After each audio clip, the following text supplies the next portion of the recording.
756 personnes ont été retracées grâce à l'exercice de contact tracing. Dans quelques instants, nous allons nous rendre à Port-Louis pour suivre en direct la conférence de presse du National Communication Committee.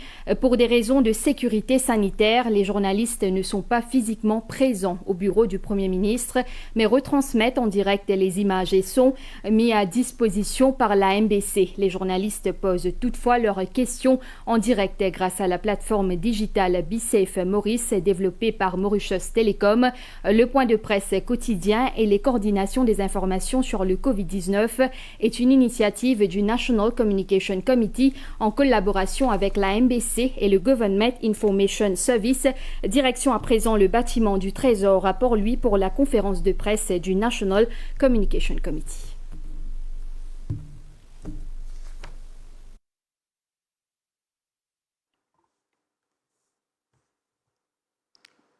Bonsoir à toute la population.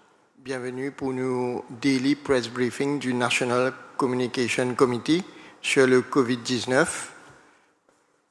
Comme on nous connaît, la situation au niveau mondial, le nombre de cas a progressé avec 663 740 cas. Le nombre de décès à travers le monde, c'est 30 879.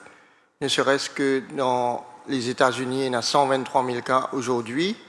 À La Réunion, côté nous voisin, il y a 183 cas. À Maurice, sur les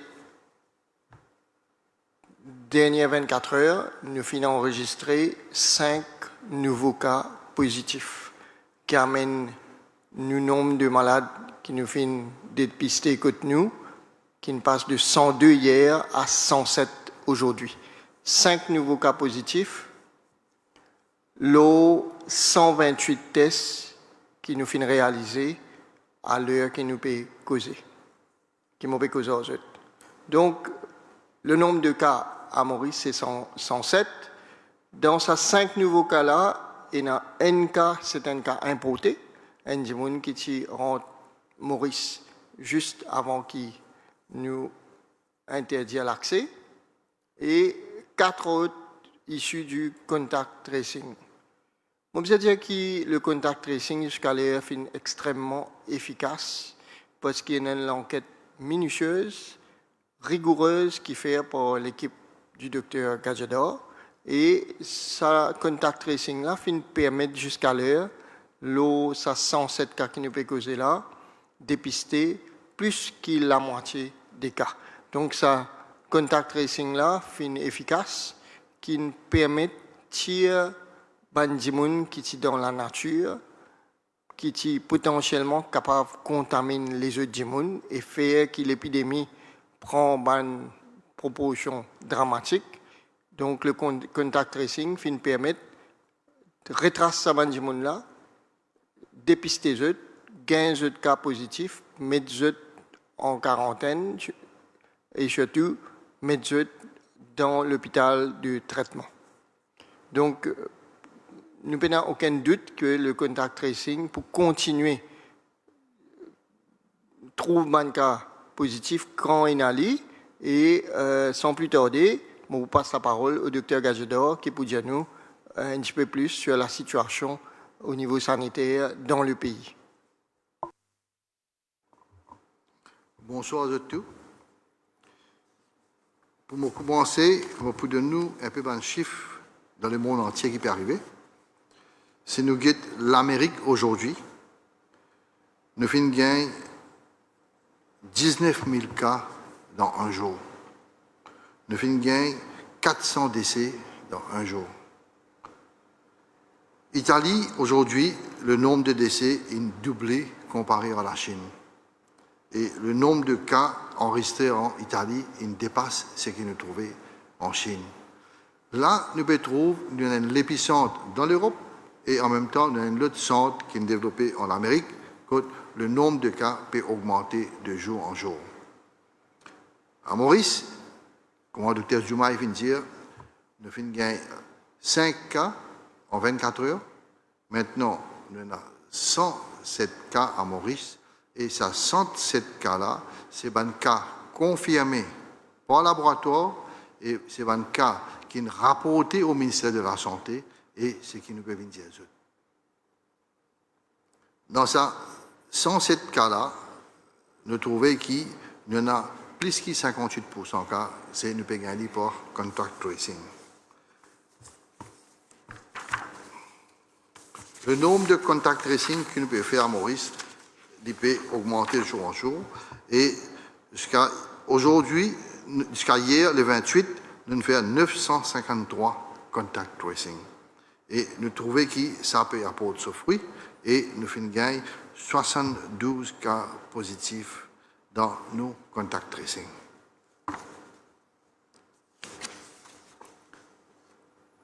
C'est nous guide le nombre de cas, 68 cas parmi les hommes, 39 cas parmi les madame, et total, c'est 107 cas. Maintenant, je vous cause un petit guide le contact tracing. Tous les jours, nous pouvons attendre contact tracing et comment hier nous faire ça et qui nous peut trouver là-dedans. Je vais vous donner un exemple. Le 23 mars, nous avons un patient qui est malade et là, nous faisons ce test positif. Nous, l'équipe, nous joignons le patient, nous prenons l'enquête et une enquête bien minutieuse. Et d'après cette enquête-là, nous allons au terrain et nous gagnons le 24, nous trouvons 9 personnes qui sont malades d'après cette enquête-là dans certaines régions. Là, nous avons le profil de ces 9 personnes-là. Là, nous trouvons qui un là-dedans, qui est sorti de la Réunion, des rentrent Maurice avec sa malade-là, et c'est lui qui donne toutes ces 10 personnes-là malades à cette heure. Nous continuons l'enquête. Le 26, nous finissons gagner, d'après l'information que nous finissons gagner, 3 personnes d'une famille qui habitent 20 km depuis Sabancala. Nous testons les autres et nous finissons encore 3. Et là, nous prenons un renseignement avec sa famille-là, je joignent ce groupe de 9 personnes-là, et c'est comme ça que je finis infecté. Nous continuons l'enquête. Le 28, nous gagnons un autre patient qui est positif, et ça là, il reste 20 km depuis le premier cas-là, et il reste 15 km depuis ces 3 cas que nous gagnons le 26. Ça montre que le virus va bouger. C'est un dimouna qui peut bouger, peut joindre, peut bouger, peut joindre, et nous peut gagner cas en cas en cas.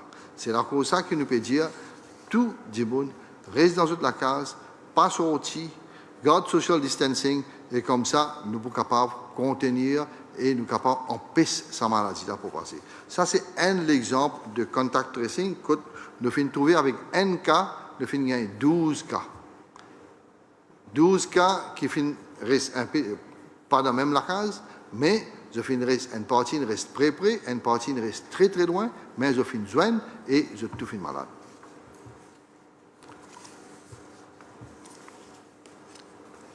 Nous avons dans nos centres quarantaine, nous avons 1750 personnes.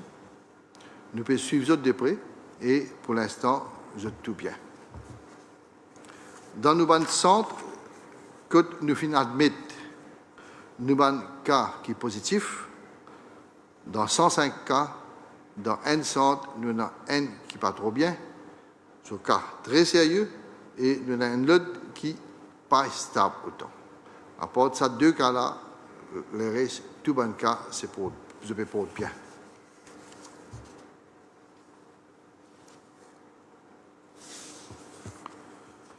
Maintenant, je fais un appel à tout le personnel de santé. Je fais un appel à tout le personnel de santé.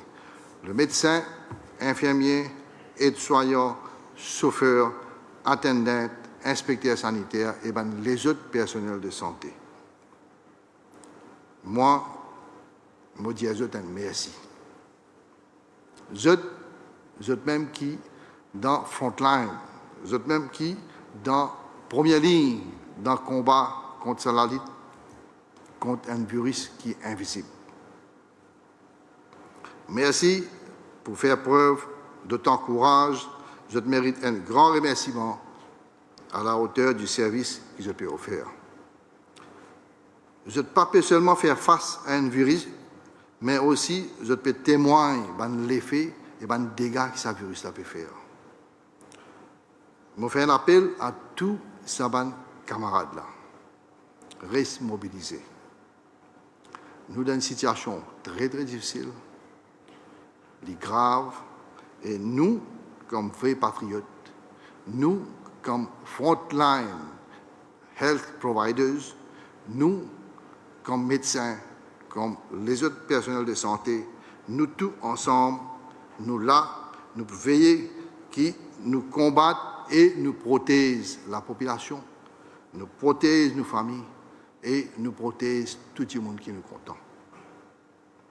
Nous devons, en tant que professionnels, en tant qu'un patriote, nous devons continuer à mobiliser, nous devons continuer à travailler et nous devons montrer qu'il nous pas peur et nous pour combattre ce virus-là.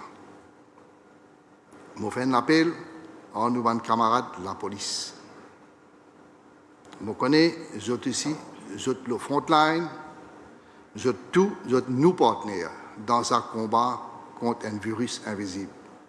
Je suis tous ensemble et je peux faire un travail très important, je peux faire la lutte contre un virus qui est invisible et je peux montrer nous je courage.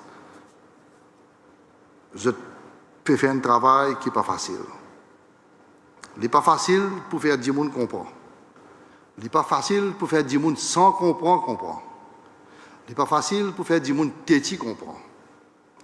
Pour moi, je souhaite un bon courage parce que la lutte là pour bien continuer.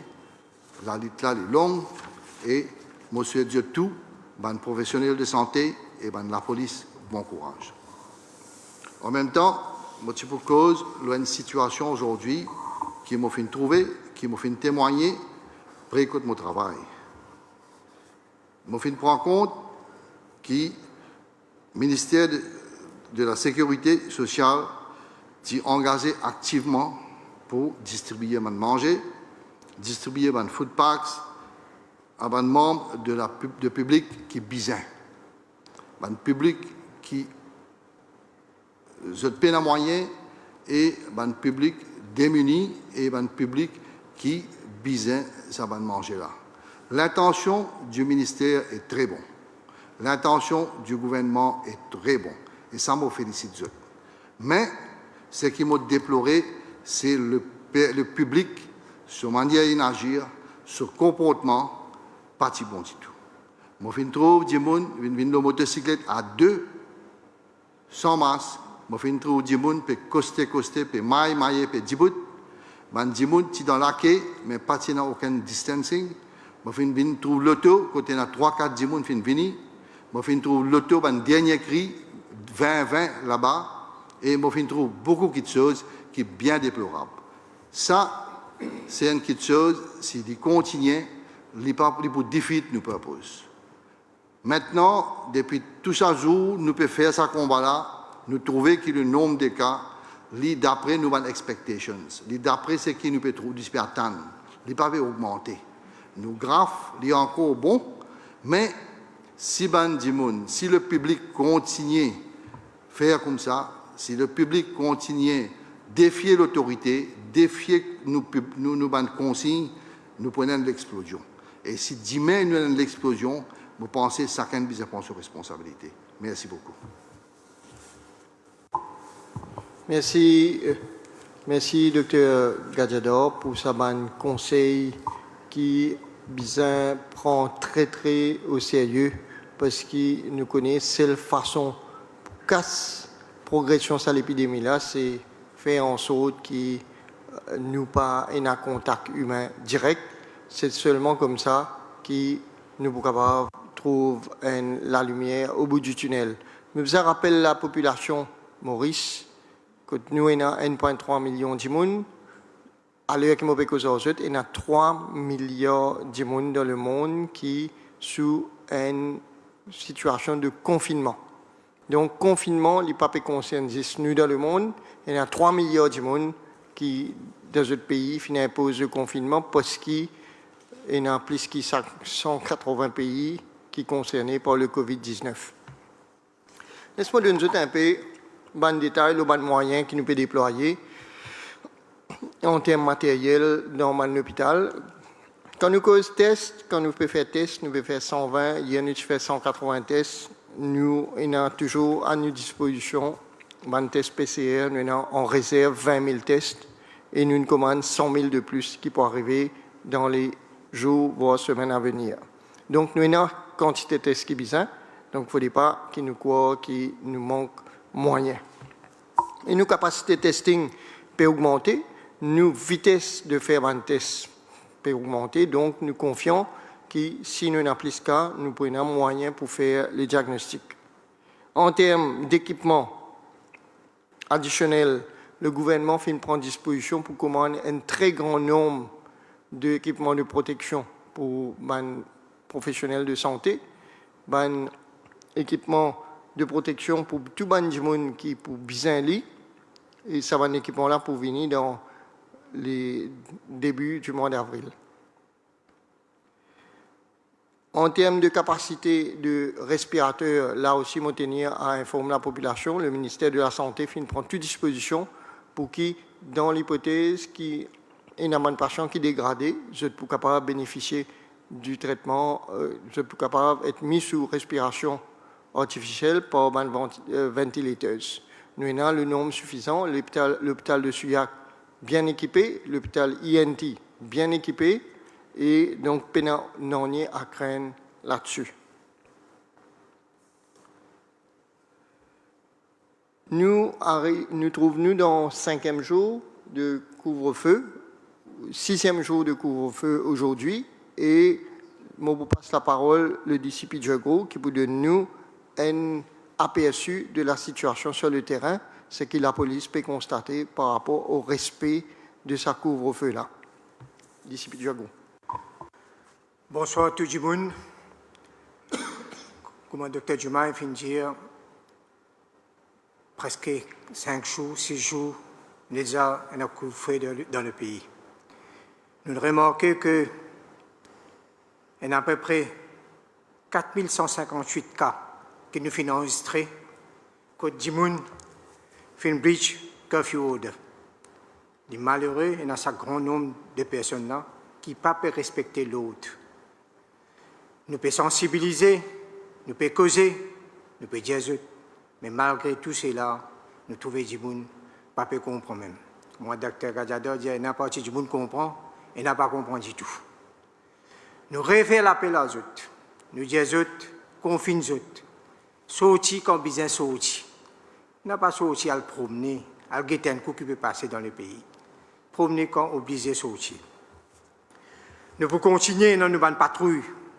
Dans toute l'île, nous prenons un roadblock qui peut continuer, et c'est tout la SMF et la CSU qui peut faire un roadblock. Nous remarquons que c'est dans un vol des derniers jours. Hier, nous constatons qu'il y a deux types de vols qui peuvent arriver. C'est zone coquin dans une discothèque, zone coquin dans la pharmacie. Zone coquin dans une discothèque, c'est une boisson alcoolisée. Zone coquin dans la pharmacie, zone coquin dans psychotrope. Ça montre que ce n'est pas pour qu'on mange, mais je peux qu'on les autres affaires et c'est ban drogué ou quoi que ce soit qui peut bien ban chose qui peut manquer. Nous, la force policière, comment on dire, nous pouvons continuer à patrouiller, nous pouvons continuer nos présences la route, le chemin partout. Ce soir même, bandicipi, même le commissaire de police peut sortir le soir pour checker un coup et pour joindre les policiers sur le terrain pour se produire dans le travail qu'ils peuvent faire. La police a un rôle important pour jouer. Nous trouvons que dans la distribution manger aujourd'hui aussi, nous donnons support comme besoin. Là, le docteur Gajador fait des autres. Nous trouvons que ne peut pas respecter le conseil qu'il nous peut donner.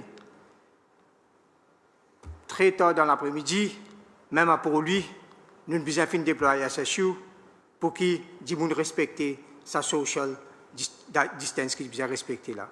Ça, c'est bien normal, automatique, ça. Et ça, c'est de protection, ça. Ce n'est pas la police qui besoin de venir là pour dire, je vais faire ça. Je vais besoin de finir comprendre, presque, depuis le confinement, il y a plusieurs jours, et j'ai besoin de comprendre, ça nous peut faire ça dans l'intérêt.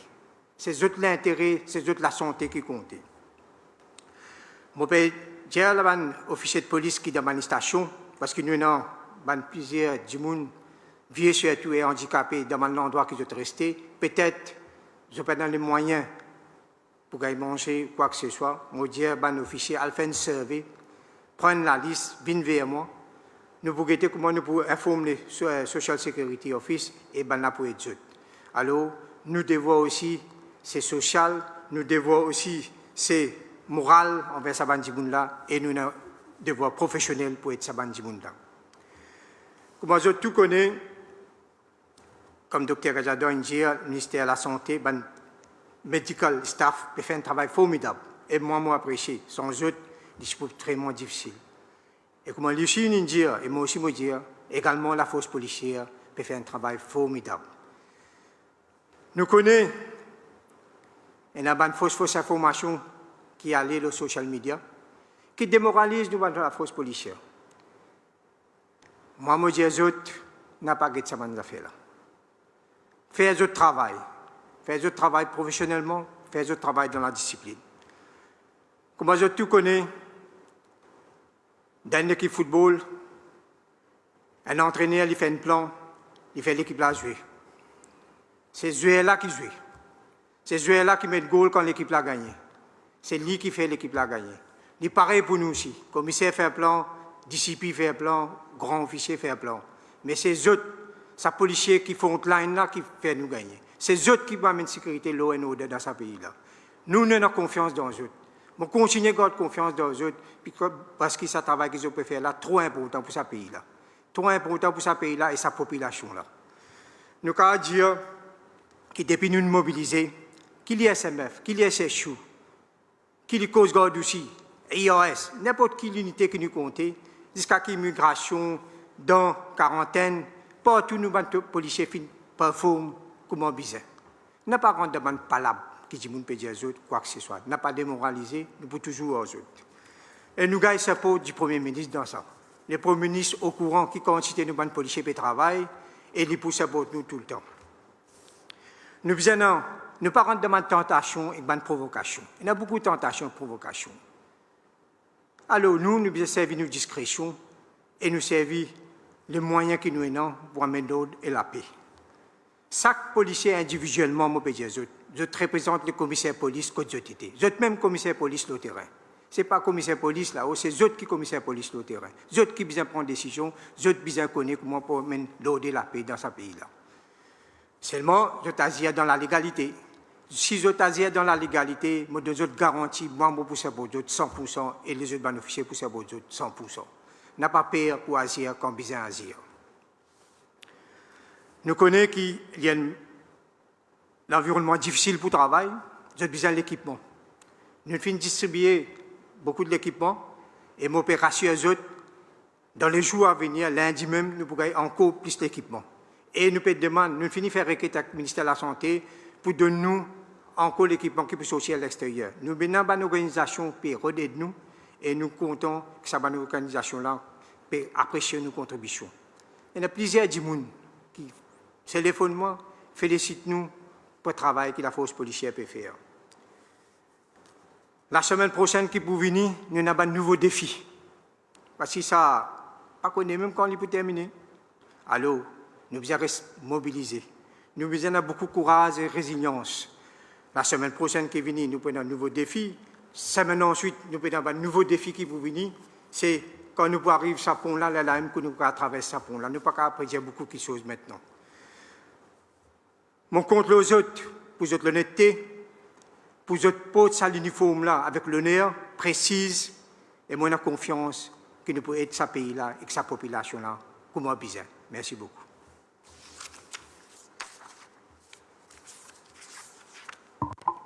Merci, merci DCP Joy Group pour ça un mot bien poignant qui les fin dire et aussi toute la population pour bien comprendre qui nous besoin témoin extrêmement de reconnaissance à tout ce monde qui peut travailler dans ce moment difficile qui nous peut passer là. Donc, il y a un personnel du système de soins, personnel de santé, un médecin, un infirmier et tout les autres gens qui travaillent de l'hôpital, membres de la force policière qui peut assurer la sécurité et aussi tout les gens qui finissent réquisitionnés par différents ministères pour assurer le service minimum, tout les gens qui peut travailler dans le commerce d'alimentation et qui peut bien, par exemple ces jours-ci, peut bien préparer ça pack qui peut délivrer à 4 catégories de monde. On rappelle la population que le gouvernement peut continuer à assurer la distribution de denrées de base à des gens qui trouvent le social register en Mauritius, qui bénéficient de carers allowance, handicapés et des gens qui sont dans shelters. Ces 4 catégories de monde-là, le gouvernement assure la distribution de denrées de base depuis le lendemain du couvre-feu et presque terminé aujourd'hui. Et nous tenir aussi à rassurer la population que sa distribution a fait dans l'ordre et c'est des gens qui l'ont la liste là seulement qui bénéficier et c'est des fonctionnaires qui assurent sa distribution là et personne d'autre. On a aussi Madame le docteur Catherine Gou qui est avec nous ce soir pour qu'il explique nous comment nous mettons en place un système de prise en charge du patient COVID-19 à partir du moment que il téléphone le hotline 89 24 et jusqu'à ce qu'il nous prend en charge complètement. Docteur Gou fait une visite de certains hôpitaux et centres et il dit à nous qu'il fait constater. Merci, bonsoir à tous. Alors moi, je vais vous expliquer effectivement ce qu'on appelle le circuit de soins, c'est-à-dire l'organisation qui a été mise en place pour cette bataille que nous avons à mener.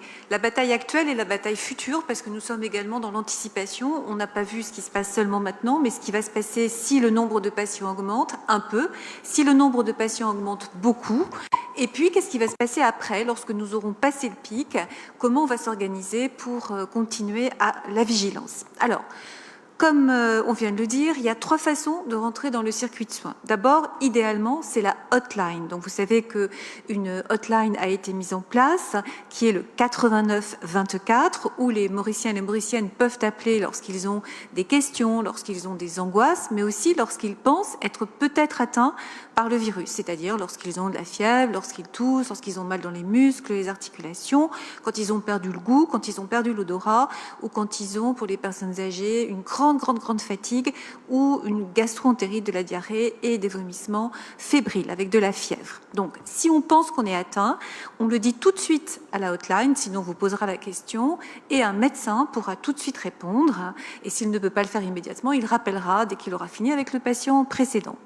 Vous allez être appelé et si le médecin estime que ce que vous décrivez comme symptômes le nécessite, une équipe mobile va venir chez vous avec un médecin, une infirmière, va estimer votre état de santé, voir si vous pouvez rester à votre domicile ou pas, voir quel est le degré de suspicion d'infection par le Covid, un travail professionnel, et vous prélèvera. En attendant, vous resterez chez vous, en attendant le résultat, si votre état de santé le permet, s'il s'agit d'une simple suspicion, et en fonction du résultat, vous serez pris en charge si jamais vous êtes atteint dans un des hôpitaux actuellement ouverts pour prendre en charge les patients. Deuxième possibilité, vous vous présentez aux urgences d'un hôpital. Donc, comme on vient de le dire, effectivement, je me suis rendue dans 2 hôpitaux pour voir si ça fonctionnait bien, faire du terrain, voir si pratiquement c'était en place, c'est bien en place. Donc, l'infirmier qui est aux urgences va vous poser un certain nombre de questions. Si vous êtes suspect de Covid, on va tout de suite vous donner un masque pour que vous ne contaminiez personne et on va vous envoyer dans une filière de soins qui s'appelle fever ou grippe, donc circuit, circuit, et ce circuit va vous permettre de shunter l'ensemble des urgences, de ne pas attendre et d'être immédiatement prise en charge par un personnel qui est équipé tout à fait correctement avec le matériel de protection pour vous recevoir, donc un médecin qui va estimer votre situation, des infirmiers qui éventuellement vous feront un prélèvement. Soit votre état de santé n'est pas particulièrement inquiétant et finalement vous n'avez pas une suspicion de Covid, bon ben là vous allez rentrer chez vous, soit il y a une suspicion et à ce moment-là vous serez prélevé et le résultat vous sera naturellement communiqué. Si votre état de santé est très très évocateur, vous pourrez être hospitalisé dans une unité spécialisée où les personnes sont isolées de façon à ne contaminer personne. J'ai pu constater que là aussi le personnel était correctement équipé comme il se doit pour recevoir ces patients. Et puis, on va vous surveiller, on espère que vous allez aller bien et vous allez guérir, puisque je vous rappelle quand même que plus de 80% des personnes guérissent de cette infection sans signe de gravité et que ce ne sont que 20% qui ont des signes de gravité et malheureusement environ 5% qui vont passer en réanimation. Donc il y a l'hôpital de Souillac qui au début était l'hôpital dans lequel allaient tous les patients infectés par le Covid, qui maintenant est plutôt un hôpital de soins intensifs de réanimation, les patients sans complications ayant été transférés à Souillac et les autres à l'hôpital INT. Donc vous voyez, on a fait une organisation des soins qui est efficace. Si vous allez en réanimation, en général, les choses se passent bien en réanimation et vous pouvez vous en sortir. Bon, il y a malheureusement un certain nombre de décès, on le sait. Pour l'instant, nous n'avons pas eu trop de décès à Maurice et j'espère que ça restera ainsi. Si vous vous sortez bien de la réanimation, il y aura un autre service qui est un service intermédiaire, un petit peu de surveillance, de façon à ce que les patients qui sont entre les deux soient bien surveillés. Au fur et à mesure du nombre de cas qui va augmenter, nous savons déjà à l'avance comment nous allons nous y prendre, quels hôpitaux nous allons ouvrir, comment vont se passer les choses. Donc, on n'est pas du tout dans le bricolage, on est dans un plan maintenant qui est très clair, avec des professionnels dont on continue les formations de façon à ce qu'ils puissent être parfaitement informés et qui sont pour la plupart des personnels extrêmement volontaires. Ce qui est très très bien aussi, c'est que les Mauriciens et les Mauriciennes, et particulièrement les soignants, se sont appropriés cette lutte. Ce n'est plus maintenant que des craintes de se faire contaminer, c'est beaucoup. Et moi, ce que je peux faire, comment est-ce que je peux m'impliquer là-dedans? Donc, il y a beaucoup de médecins mauriciens, d'infirmières, d'aides-soignants, d'administratifs qui ont pris les choses en main, qui participent à l'organisation, à la rédaction des protocoles, aux enseignements de l'ensemble des soignants. Et les choses maintenant sont vraiment parties dans une direction formidable. Donc, je vous le dis, les personnels sont en cours de formation, tous ne sont pas encore formés. En tout cas, tout le matériel pédagogique est prêt. Les gens sont déterminés, ils sont impliqués. Et en plus de cela, nous avons la chance d'avoir de l'aide de l'extérieur. Nous avons eu plusieurs rencontres, mais une surtout il y a très peu de temps au ministère de la Santé avec les acteurs du privé qui eux aussi sont extrêmement volontaires pour aider et nous allons travailler à voir comment les deux systèmes de santé peuvent s'unir de façon à ce que les efforts soient conjoints et que dans le cas d'une catastrophe, on puisse faire bénéficier de l'ensemble des forces de santé à Maurice. Il y a également des entreprises qui se mobilisent, il y a des particuliers qui se mobilisent. On sent que la mise en marche se fait. Tout ça, c'est le résultat du travail qui a été fait au bureau du Premier ministre et je peux vous assurer que nous avons une réunion tous les jours et nous travaillons tous les jours à ce que les choses soient le plus parfait possible. C'est ce qui est fait également au niveau du ministère de la Santé, des équipes du ministère de la Santé qui travaillent vraiment, du travail remarquable qui est fait pour le contact tracing et du travail qui est fait maintenant sur le terrain par les équipes. Donc, je pense en mon âme et conscience que le système de santé mauricien est prêt, que les patients sont maintenant pris en charge tout à fait correctement, que les équipements sont là et ils seront là également par la suite. Les choses sont anticipées. Donc je crois qu'on est au point pour accueillir au mieux et donner le maximum de chance à nos patients mauriciens et mauriciennes. Dernière chose, je vais dire comme les autres, le gouvernement a fait son travail. Les soignants font leur travail, alors vous faites le vôtre. Confinez-vous, respectez les distances, lavez-vous les mains toutes les heures et le Covid, ça ne saute pas, ça se contamine par les gouttelettes et par le contact et c'est tout. Merci beaucoup. Merci, Merci Dr. Go qui fait donner une explication extrêmement claire sur comment la situation peut passer dans un hôpital et comment peut passer dans l'hypothèse qui gagne plusieurs patients malades qui ont besoin de recours aux soins. Donc, nous pouvons passer à l'heure des questions. Comme je rappelle ceux qui nous en live du Prime Minister's Office et la retransmission est assurée par la MBC avec l'aide du GIS, Government Information Services, et il n'y a aucun journaliste avec nous ici pour une raison sanitaire, pour une raison de confinement, pour faire en sorte qu'il y ait moins de monde déplacé, et donc il y a un journaliste ici. Mais malgré ça, grâce à Mauritius Telecom et la plateforme BeSafe Maurice, nous pouvons assurer que la rédaction peut gagner la retransmission en direct et surtout qu'il y a un journaliste capable de poser nous bonnes questions. Évidemment, nous vous prenons un certain nombre de questions et qui ne peuvent pas encore répondre aux autres questions, vous êtes capable de réenvoyer les autres questions pour les jours à venir. Donc, on prend une première question. Le Mauricien, est-ce qu'on peut avoir le nombre de cas de COVID-19 par hôpital? C'est-à-dire combien, il y a deux questions là-dedans, c'est-à-dire combien d'admissions à ce jour à l'hôpital Souillac, INT, Montaignon et Maïbourg, et si le personnel médical est équipé. Docteur Gazador, peut-être un chiffre?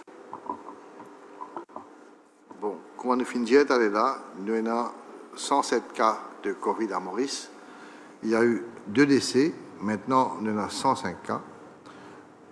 L'hôpital de Souillac, maintenant, nous convertis à un hôpital que nous pouvons garder seulement des malades compliqués, des malades qui vous demandent intubation et ventilation. Nous avons 17 malades à l'hôpital Souillac.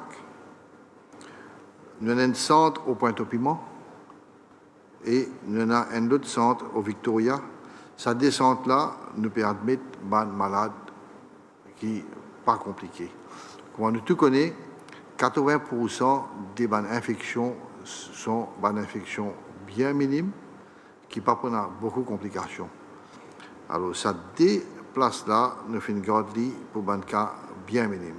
Nous avons des médecins, nous avons des infirmiers, nous avons des attendants, nous avons tout bon équipement, nous avons des oxygène, etc., qui nous mettre en place pour qui nous sommes capables de servir pour ces patients-là. Ce qui est très important dans ces 2 centres-là, c'est que chaque patient, il y a une chambre pour lui personnel, il y a une toilette, il y a une salle de bain pour lui, alors il confine lui-même dans la chambre, comment nous dire, self-isolation. Il ne peut pas sortir, il peut rester en dedans, tout ce besoin, il peut faire en dedans même. Nous pouvons venir donner ce manger, nous pouvons donner ce boire, nous pouvons checker sa température et nous pouvons donner ce médicament. Comme ça, chaque patient est là sur la chambre, chaque patient est séparé et nous les lisons comme ça et nous les lisons tout confinés comme ça et ça nous appelle ça isolation dans un centre de santé pour qui la maladie n'a pas transmettre et pour qui vous êtes tout guéri. Ces 2 centres-là, il y en a 46 patients. C'est un centre au Pointe-au-Piment. Il y en a un autre au Victoria, où il y en a 42 patients. En tout, il y en a 105 patients jusqu'à maintenant. L'hôpital INT, qui est converti en un hôpital pour traiter le COVID, ça aussi, c'est un hôpital où nous pouvons mettre un cas assez compliqué. Nous sommes ouverts aujourd'hui et, valeur du jour, c'est qui me connaît, il gagne 2 heures de temps de cela, nous pouvons envoyer un patient qui est bien âgé, qui a une comorbidité pour admettre à l'hôpital INT. Mon camarade rajoute là que l'hôpital INT, c'est un hôpital flambant neuf. C'est un hôpital flambant neuf qui est extrêmement bien équipé en termes de matériel de réanimation, respirateurs, etc. Et aussi, un détail très très important, l'hôpital INT est équipé par un producteur d'oxygène, c'est-à-dire qu'il est capable de produire l'oxygène pour être autonome. Nous avons aussi une information importante à communiquer à la population qu'il y a 2 producteurs de gaz médicaux à Maurice 2 compagnies privées. Les 2 compagnies privées financent nous qui sont capables de mettre à disposition du gouvernement jusqu'à 800 cylindres d'oxygène. Donc, nous avons 800 cylindres d'oxygène en réserve, en plus de ce qui est déjà dans l'hôpital. Donc, en termes de capacité, en termes de besoin d'oxygène, nous confions que nous ne prenons aucun manque à ce niveau. On prend une prochaine question, pour question de Radio One, qui peut demander à la police, en dépit de tout bon message à la population, nous constatons qu'il y a beaucoup de monde qui circuler sur la route. Après un incident contre la police, une montrée du doigt, est-ce que la force policière est encore motivée et mobilisée pour veiller que le couvre-feu peut respecter? D'ici Pidjagou. Ouais.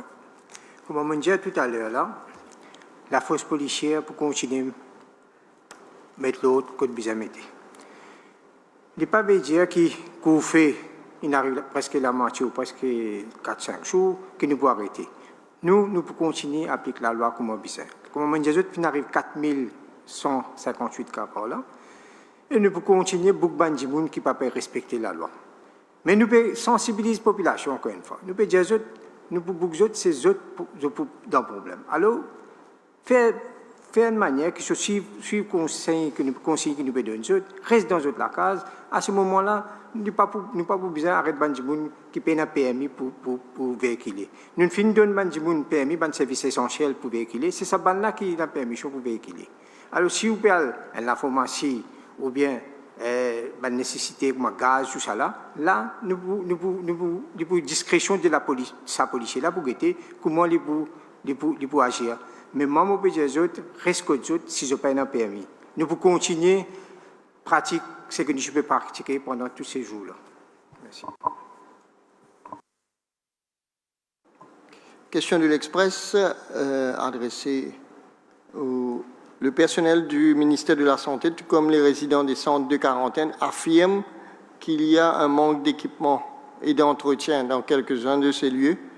Il y a même une lettre envoyée au ministère. Êtes-vous au courant? Nous ne sommes pas au courant qu'il manque l'équipement ou qu'il manque l'entretien dans un centre de quarantaine. Un certain nombre de centres de quarantaine, c'est un hôtel qui 4 à 5 étoiles.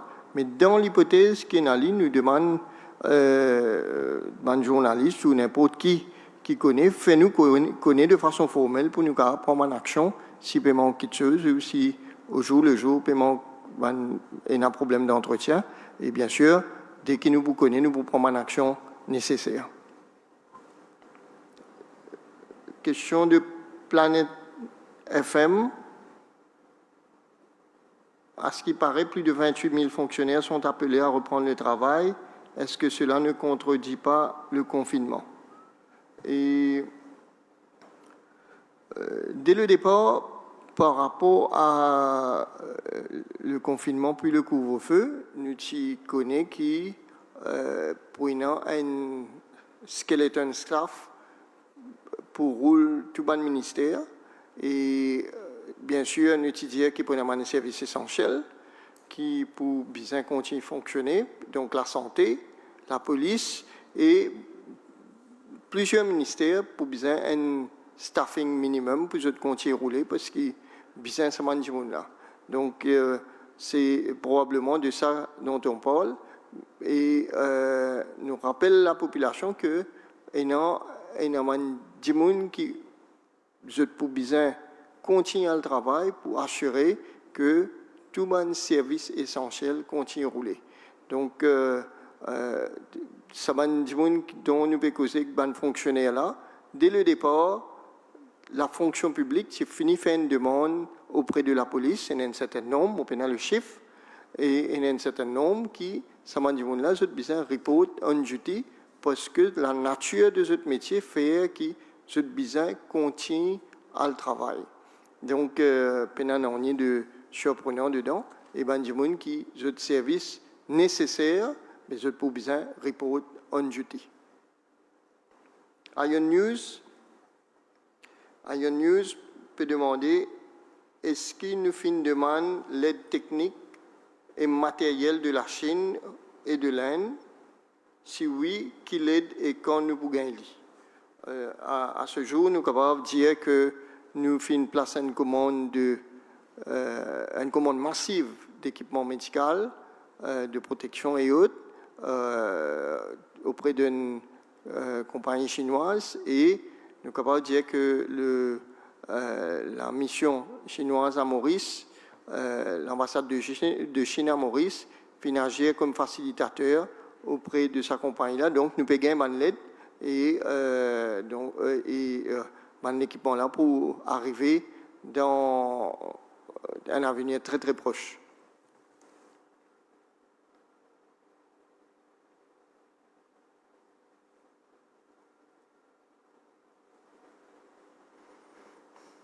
Bon, pour prendre une question de défi média, nous vous faisons parvenir les appréhensions des Mauriciens exprimées sur notre site internet. Et question bien longue concernant gaz. Quel mécanisme d'opération prévoit les autorités afin de faciliter l'approvisionnement dans un contexte de couvre-feu sanitaire?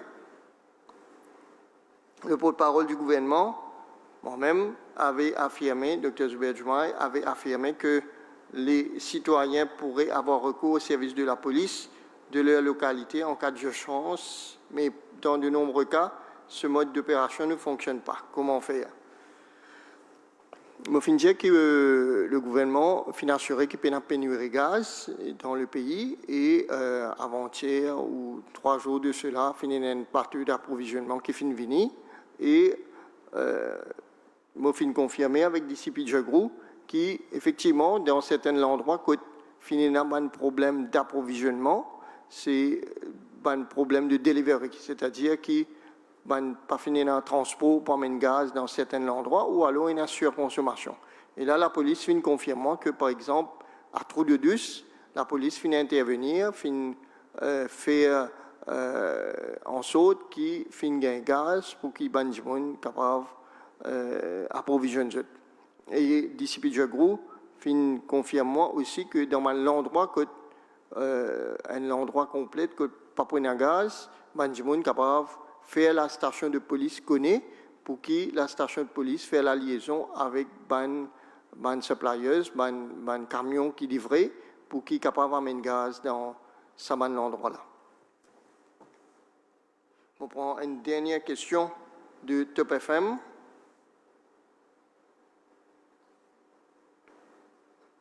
Est-ce qu'il peut considérer placement planteur et vendeur de semences sur la liste services essentiels qui peut faire pour assurer la sécurité alimentaire, planteur peut dire pour une pénurie de légumes dans les jours à venir, qui le gouvernement peut faire? Donc, je tenir à dire que le ministère de l'Agro-Industrie peut faire le maximum possible pour qu'il n'y ait aucune pénurie. Le marketing board finit assurer qu'il y a un stock de légumes nécessaires et le planteur peut capable de déplacer. Le planteur peut capable de déplacer grâce à ce planteur Scott, la police pour confirmer, et peut capable de déplacer. Donc, je peux capable d'accéder à cette place de travail, ce carreau, pour je continuer faire récolte et modalité comment je pourrais couler les légumes dans un jour à venir, nous pouvons capable communiquer un petit peu plus avec eux.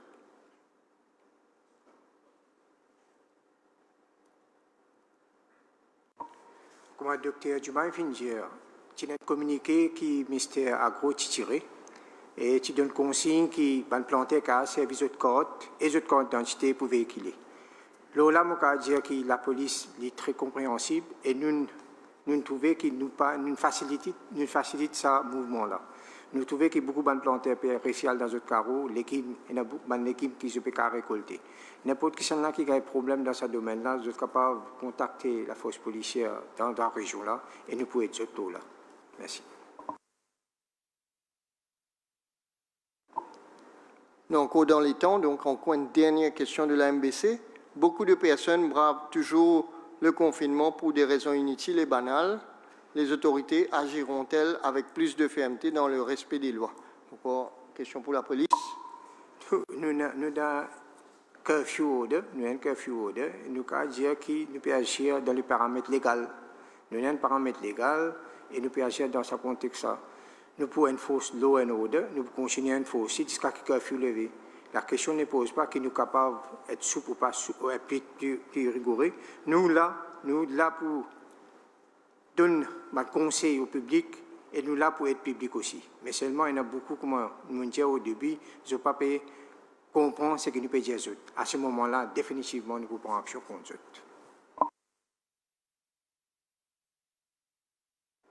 Merci, disciple Jegroum. On nous arrive à la fin de nos press briefing pour aujourd'hui. On rappelle à la population qui est entière qu'aujourd'hui, nous finissons 5 nouveaux cas de COVID-19 qui amènent nous à un total de 107 cas. Et comme nous tous connaissons, nous en couvre-feu toujours et nous tous ensemble, nous devons continuer la guerre contre ce virus-là et contamination pour arrêter si nous respectons les consignes sanitaires qui nous finissent déjà données et nous espérons que les mesures portent ce fruit bien rapidement. Entre-temps, nous donne notre rendez-vous pour une prochaine presse briefing demain. Et je remercie pour votre attention. Merci et bonsoir.